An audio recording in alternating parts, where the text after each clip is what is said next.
చూడు హరి, నువ్వు ఇంట్లో ఉండడం నాకు అస్సలు ఇష్టం లేదు. నువ్వు దయచేసి ఇంట్లోంచి వెళ్ళిపో ప్లీజ్. ఏమైందో వదినా? నేనేం తప్పు చేశాను? చూడు హరి, నేను మీ అన్న సంతోషంగా ఉండాలంటే నువ్వు ఇంట్లోంచి వెళ్ళిపో. నేనేం తప్పు చేశానో నాకేం తెలియట్లేదు వదినా.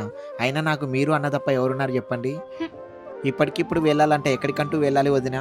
నాకు అదంతా తెలీదు. నువ్వు ఇంట్లో ఉండకూడదు, వెళ్ళిపో. సరే వదినా, నేనేమన్నా తెలిసి తెలియక తప్పు చేస్తుంటే నన్ను క్షమించండి. ఆగు, ఎక్కడికి వెళ్తావు? ఎక్కడో ఒక చోటుకి వెళ్తా వదినా. ఎక్కడికో ఎందుకు వెళ్తావు హరి? మీ ఫ్రెండ్స్ తో గోవాకి వెళ్ళు. ఇదిగో డబ్బులు. మీ ఫ్రెండ్స్ అందరు నాకు చెప్పారు మీరు గోవా ట్రిప్కి వెళ్తున్నారని. నువ్వు ఇంట్లో ఎందుకు డబ్బులు అడగలేదు? ఇంట్లో పరిస్థితులు ఏం బాగలేదుగా వదినా. అన్నయ్యని ఎందుకు ఇబ్బంది పెట్టడం అని అడగలేదు. అయినా ఈ డబ్బులు మీ అన్నయ్య ఏం కావులే, నాకు మా అమ్మ ఇచ్చింది, తీసుకో. మీ అన్నయ్యకి ఏం చెప్పనులే. గోవా ట్రిప్కి వెళ్ళి ఎంజాయ్ చేసిరా. చాలా థ్యాంక్స్ వదినా. సరే, జాగ్రత్తగా వెళ్ళిరా హరి. సరే వదినా, వెళ్ళొస్తా.